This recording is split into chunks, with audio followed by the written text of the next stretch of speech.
So welcome to our 4th annual Black Care Experience Conference. What the children shared with us was their hurt, their vulnerabilities and their pain. Being racially abused and discriminated against so frequently and so often. This next session is going to be for all of us to gain insight into the experiences of Black children and young people in care and gain an understanding of how to see, hear and advocate for them. Hailing from Five Rivers, we have Sheree Von Claire. Put a round of applause for Sheree. Come up, Sheree. And I'm going to tell you about Sheree as she's coming. Sheree says, I'm a Christian woman in my late 50s with 2 biracial adult children and a 7-year-old granddaughter. Exposure to racism's many guises has come both personally as a British second-generation Jamaican and vicariously from my children, for whom 50% of their DNA only appears discounted by tendencies to pigeonhole them on their visible difference. I'm going to jump a bit because she's going to tell you more about herself. Through university, I worked as a contact supervisor, acquiring knowledge of the children and families field. I gained a BA in 2011, a BA honours in 2011, and have been a supervising social worker since 2012. I believe this area of cultural competency, she wrote a dissertation called Cultural Competency in Social Work, the presence of its absence. That's a real powerful statement, isn't it? The presence of its absence, wow. I believe this area continues to require growth and promotion across social care and education to foster greater opportunities for looked after children to age out of care with positivity. So give a round of applause for Sheree. Give a round of applause for Sheree. And then we have Olivia Doherty. Welcome. Round of applause for Olivia. Now, Olivia's role is very unique in this. Olivia is a National Participation and Engagement Officer for Five Rivers. It's a very unique role.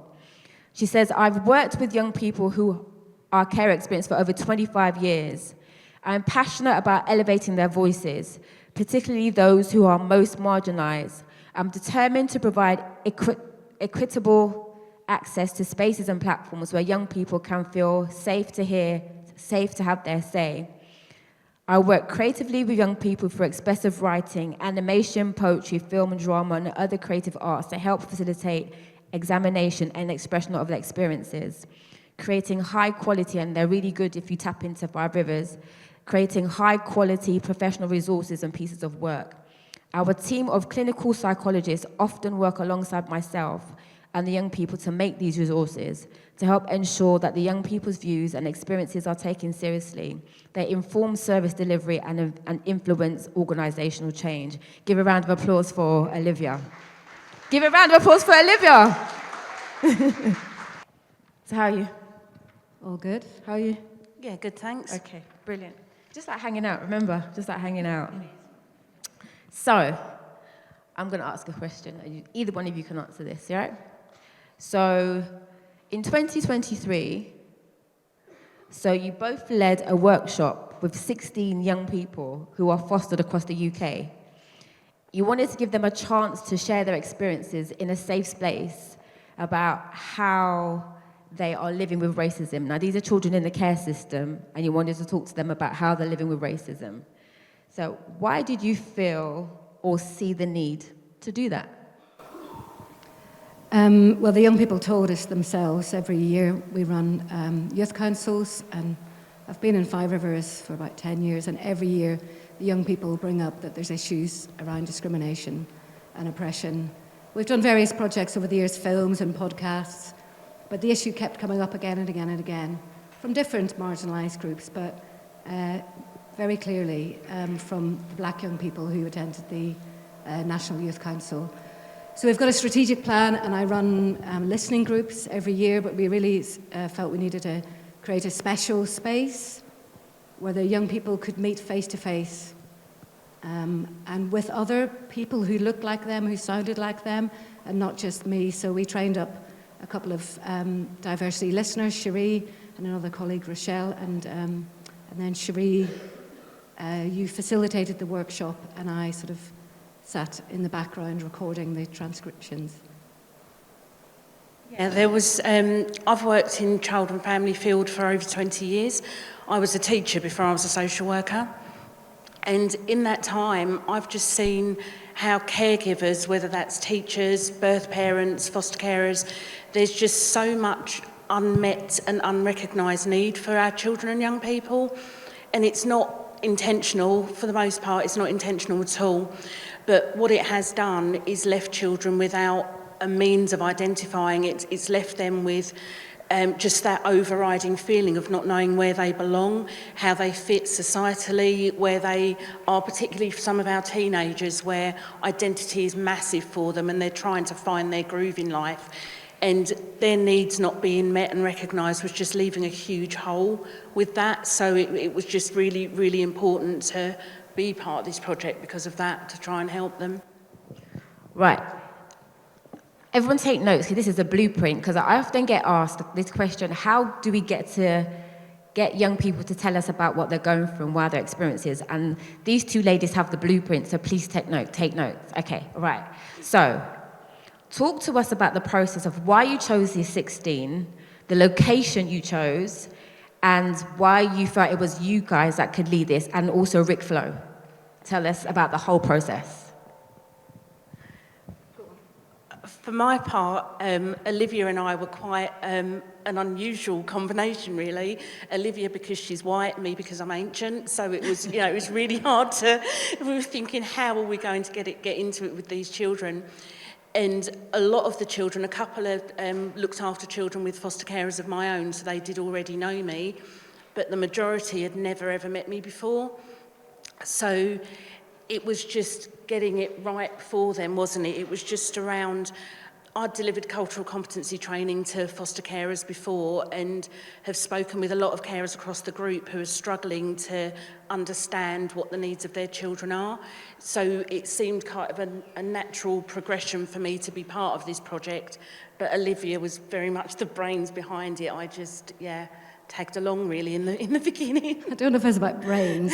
It's about, I have a job, a really fantastic job, and I'm paid to do this. And I think that's really important for organisations to recognise that you need someone with particular expertise, tenacity and drive. And I also think it's useful for people like myself that the burden of responsibility isn't left to the black people to do the educating of white people. And so I think it's not that I want to take your place, because I don't know your experiences, but I think it's important that it's really driven by someone who's paid to be tenacious.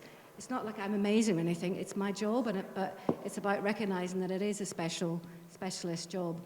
But we wanted to make sure that we got voices of young people all over the country, because I could see that the kids in Cornwall, I mean, I live in Devon, I grew up in Northern Ireland, I know how challenging it can be if you're not used to being around people of colour, or you've never been exposed to diversity in that way. So we got young people from Cornwall, from Devon, a young lad from up in the northeast, and he said he was the only white person in his school.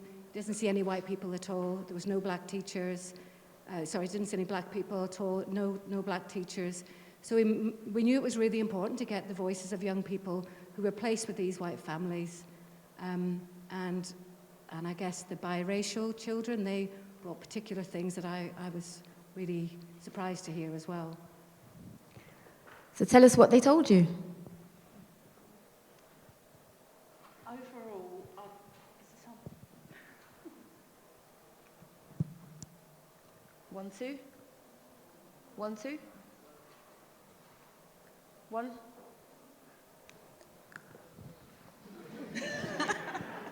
1, 2. I think overall, what the children shared with us was their hurt, their vulnerabilities and their pain. And it was quite a humbling experience just how very brave they all were in what they spoke to us about.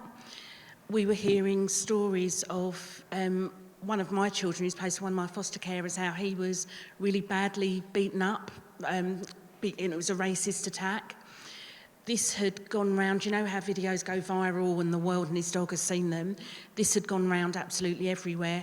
he will never know that I or his foster carer have seen that video, because the one thing we wanted to do was preserve his pride. But we saw in that video how, and this boy is quite slight, he's only about 5'1", for all he was 16 at the time, and we saw a much larger child pick him up and bodily throw him on the playground floor and then stamp on his chest. He spat on him. It was absolutely horrific. But it was my child who was excluded from school because the teachers were saying that he was walking around looking angry, and they said he was unpredictable. They just couldn't, they could not predict what he might have done next, so he was excluded. And because of his status here as an unaccompanied asylum-seeking minor, he refused to go to the police, even though he was cut and bruised and everything else. He wouldn't go to the police because his main fear was of it affecting his leave to remain. So, and he shrugged, didn't he, Liv? And he, like, I guess I've just got to get on with it. And it was horrible, really, really horrible. And we were hearing young children. There was one young girl, wasn't there, who in her primary school, a group of white children smacked her head on the sink in the bathroom.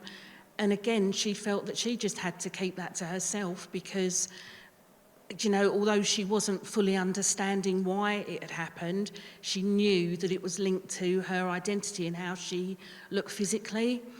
So those children sharing their pain, it really was a privilege and an honour to hear all those things, and for them to trust us to share as much as they did.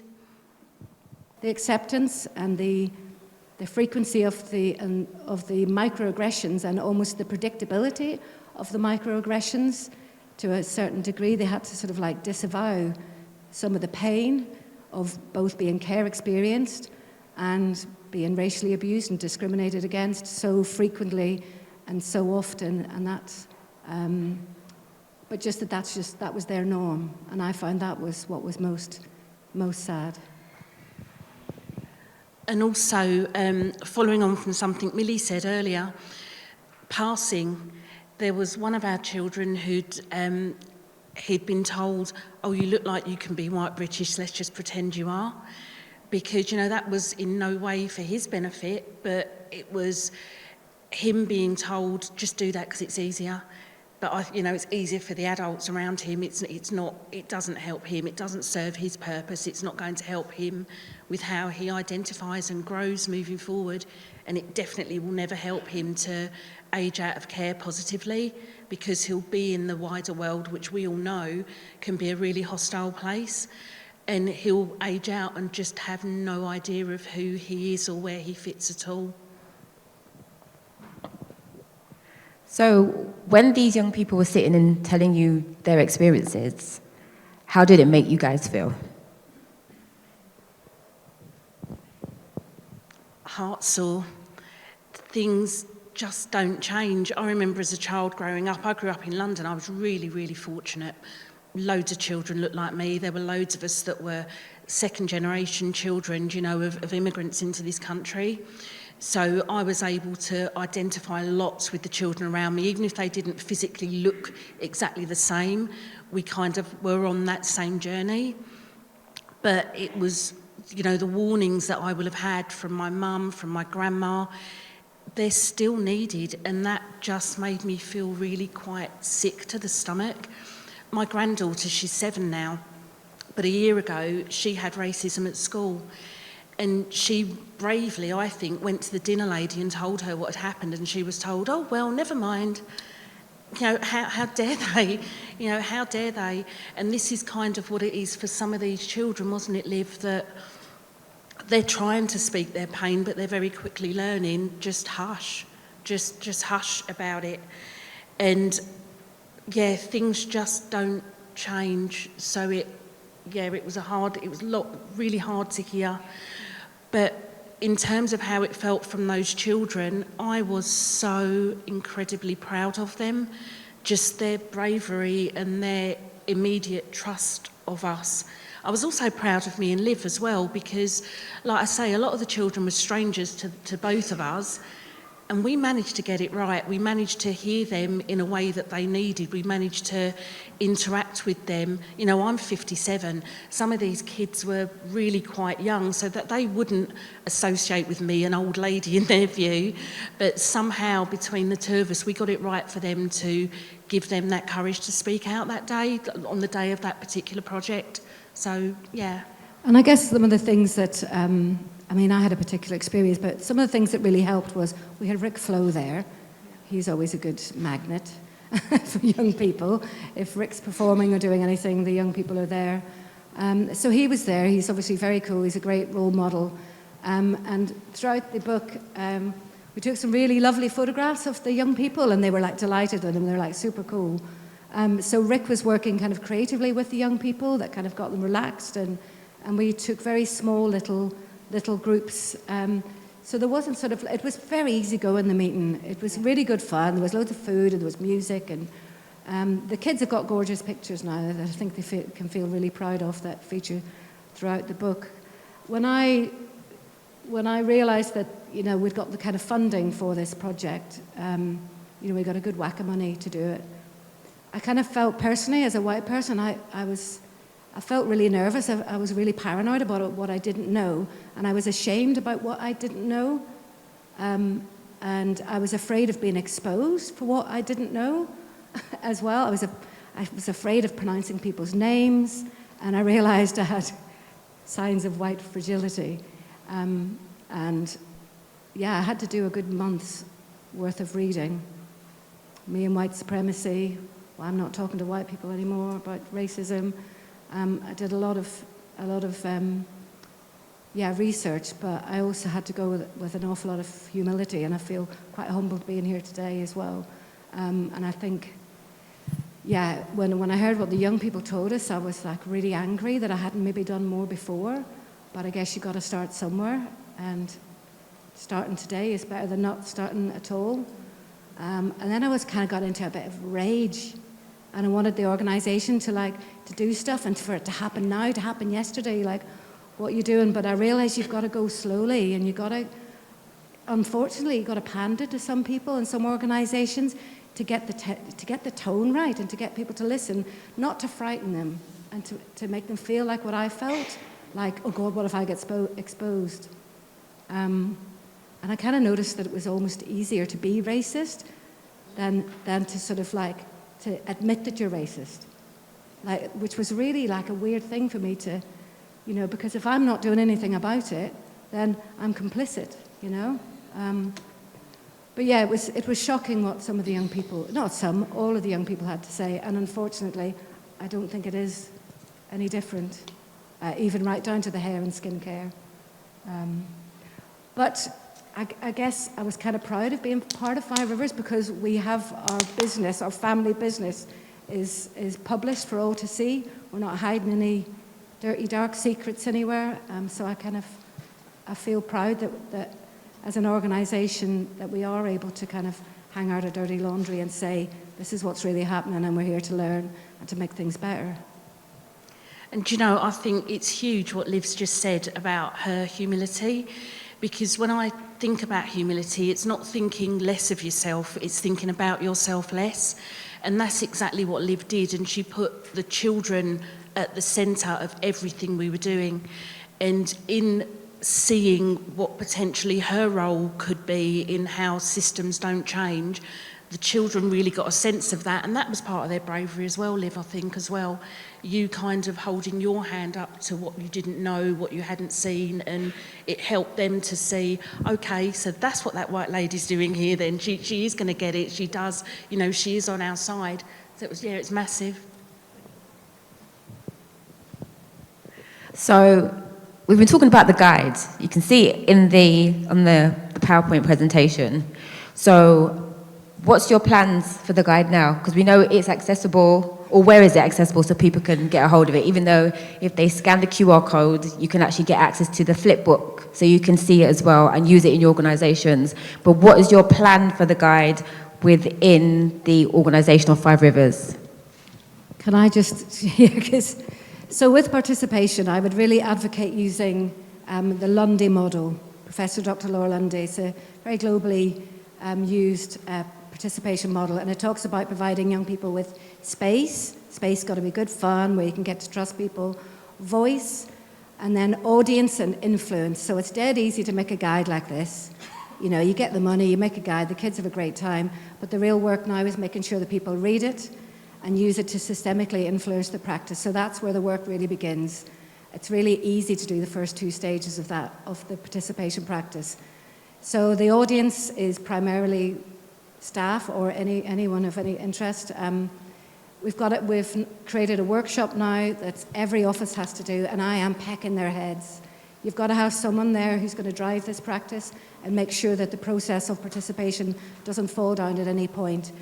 And we've got to be checking, like, how is it influencing their practice? So we've done a workshop that every office has taken part in, and I'm chasing people, making sure that we do it. I need to now think about what we're going to do next year, because we need to create a culture, an anti-racist culture, and it can't be just a one-off tokenistic book that gets buried when we move on to some other projects. So we're really working now on an a better anti-racist strategy. And I know that Brighton and Hove have got a great one.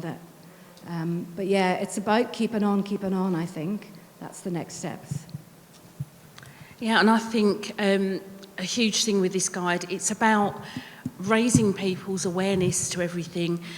With the guide in the backdrop, I make sure that people, or I encourage people, I should say, to be talking about children's needs when you know, us as social workers, when you're writing that risk assessment, when you're doing that placement planning meeting, factor all of these things in.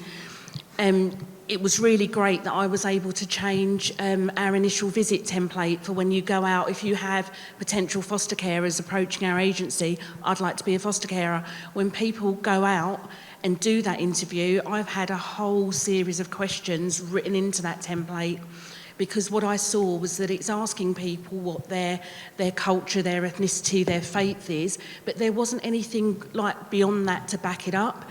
So I've had questions put in there like, what are your lived experiences of difference, and how would a child coming into your home receive your family? What would their experience look like on a daily basis? What can you offer? What is your understanding?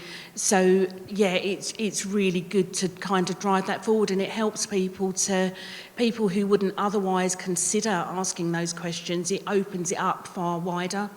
It's not just about, would you work with diversity? Oh, yes, I would. It's how, what does that look like? How will a child receive that? So, and just pointing people to this guide, because Liv's done an amazing glossary in it. So it helps people to name terms, to think about terms, to just know their understanding and how all those things fit the child.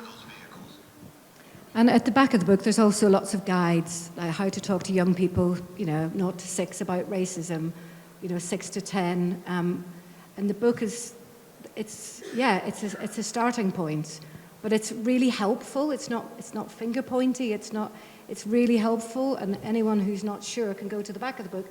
And there's loads of different resources. There's also a song on the back of the book where you and Rick floated, FYI. But yeah, there's lots of guides to help a new carer who's maybe never looked after a young person of colour. So yeah, it's something that can be used. We made another skin and hair care one. So it's just the start. Yeah, because we were given a brilliant skin and hair care guide from Judith. But even with that, we were being asked, but how do you wash a child's hair? So literally, there's a guide step by step how to wash a child's hair. There's links to how to cornrow a child's hair. There's like examples of loads and loads of things. There's photos of what combs you even use, so people can know to recognise them. And it was done from ordinary, everyday Superdrug, Tesco, Sainsbury's. So no excuse, wherever you are in the country, you can get things for these children. No excuse to not be able to do that. So tell me then, have there been any standout changes to how this guide has been used for your young people, how they're being seen, heard or listened to? Has anybody sort of changed? Because I know you put the questions in, but is there anybody in Five Rivers who's actually begun to do things differently for young people? for our black kids in the care system?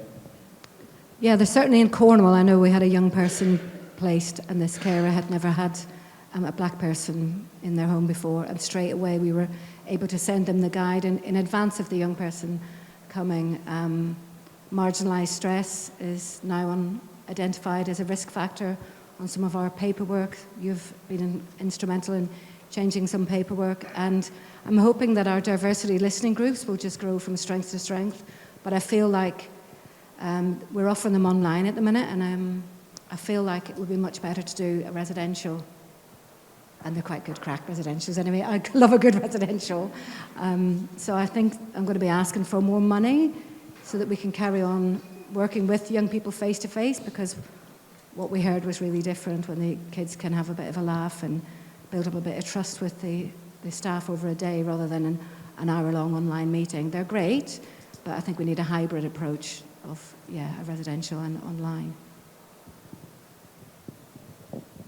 And my last question, because we're going to have a Q&A, my last question would be, what advice would you give to colleagues about how to create safe spaces to actually hear the voices of black children and young people in the care system?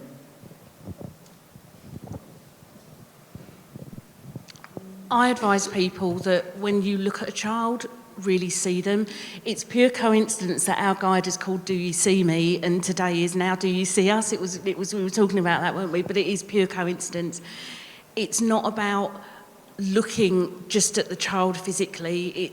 You've got to see them beyond what your own stereotypical view of what that child represents is.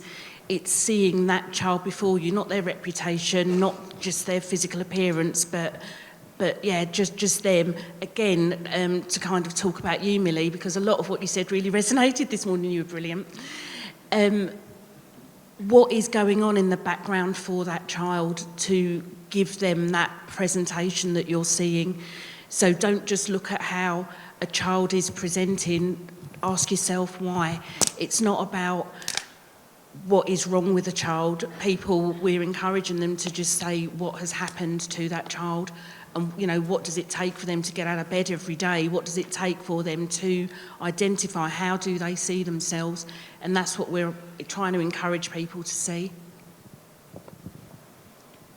And I guess it's about us not being afraid. I mean, these young people are telling us quite clearly that they're experiencing racism, and we need to assume that they're experiencing racism and ask them how it's affecting them, not wonder, are they experiencing racism? But it's about giving them a chance to articulate things and to give them a chance to keep articulating. Don't ask them the question once, because over time their narrative will change.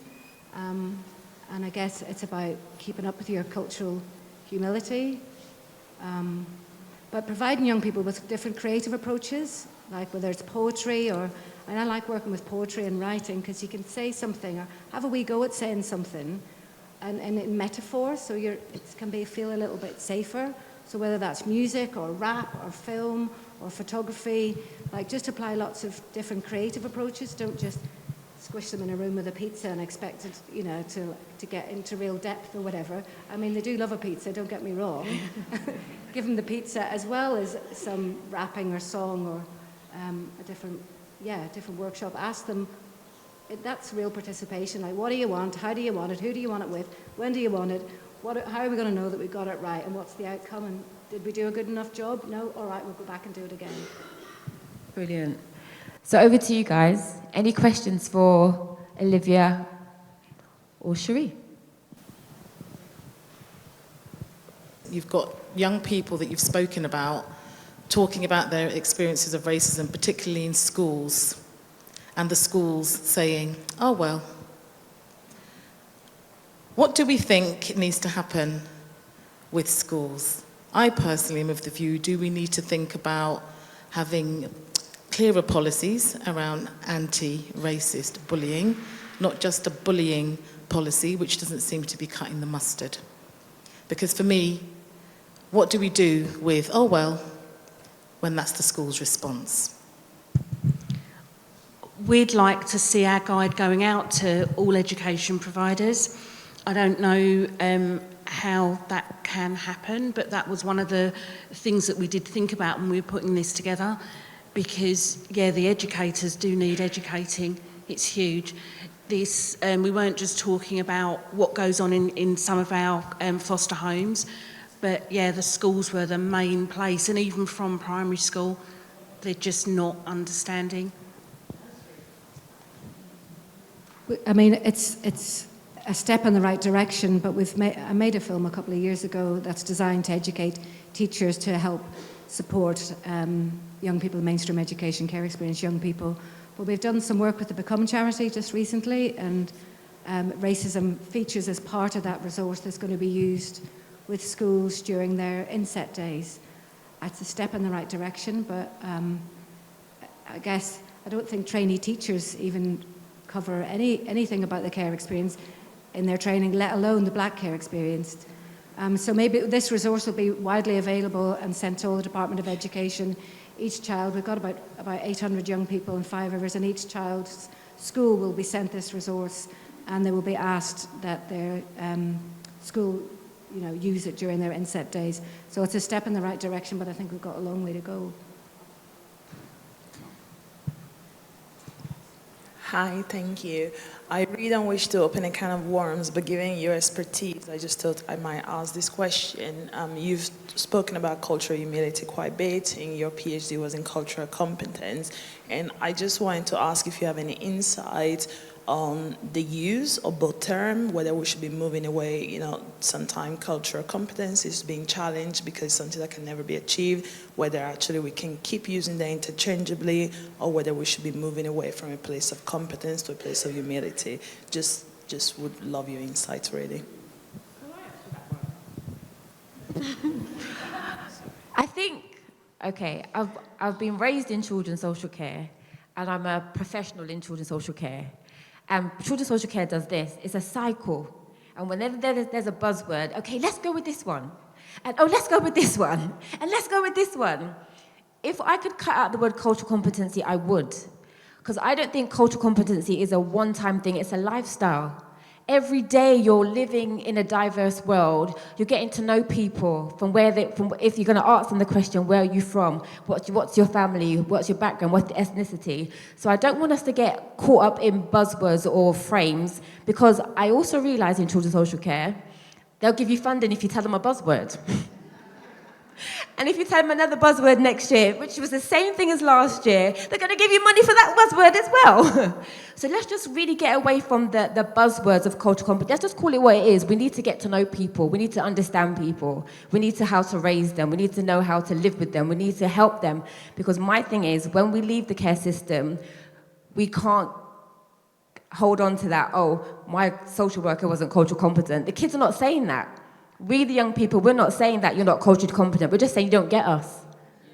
So let's try and get away from the buzzwords, because it's money-driven and it's buzzword-driven. And then people in children's social care, when you go to these networking meetings, they go, we're cultural competent. Yeah, you're telling me you are, but what does that really mean?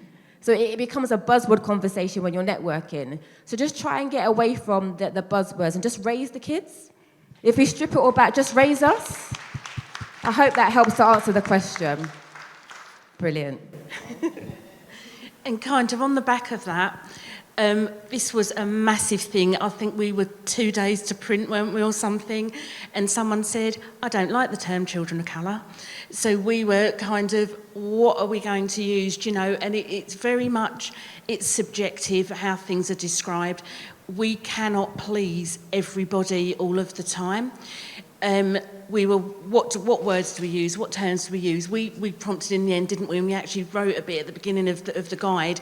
We're just going to use the word children. And I think children of colour has slipped in it a couple of times, which we need to take out. But yeah, and it's very subjective. I think people need to see intentionality rather than kind of homing in on people getting it wrong. My birth children, like my daughter's 27, my son's nearly 30. One calls themselves biracial, the other calls themselves mixed race. They're both right. It's not for me to tell either one of them how they choose to identify.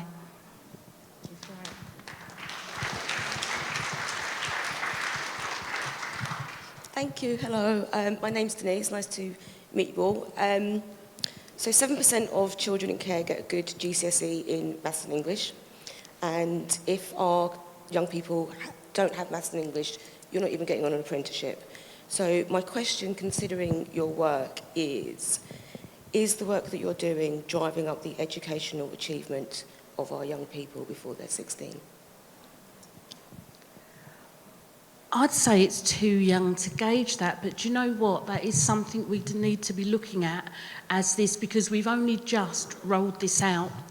So, but that is definitely something I think we should be looking at. Thank you.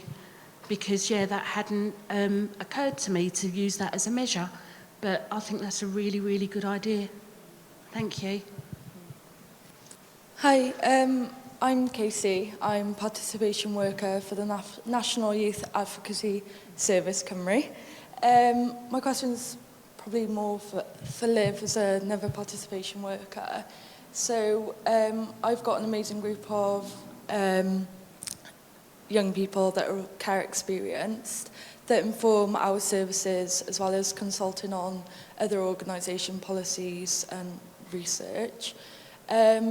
But what sat with me was you sort of admitting that you were a bit worried about your own sort of approaches when working in this space.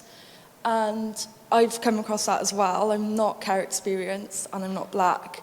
And I sometimes think it's I'm putting up my own barrier then when I'm approaching young people, because I'm asking about sensitive information from them, but I also am aware that I'm not sort of got that experience, and so sometimes I create this barrier. So I was just wondering how you overcome that barrier, and what advice you would give to other white professionals that are coming into these spaces and have great intentions but are maybe a bit worried about their approach, about maybe overstepping the mark, because that's definitely something that I've come into my role with. So any advice? Yeah, I think it's about doing your own research, not putting the burden of responsibility onto black people to explain to you what their issues are, and that would be the same with any marginalised group, but also training up other people who maybe look like them or sound like them. Our diversity listening groups are run by people who also identify as belonging to that group, and our young people can also attend all of the groups, because we have the groups on different days, because we really try and see people through that intersectional lens and not that first most dominant feature. I think just do your research. Yeah, do your research.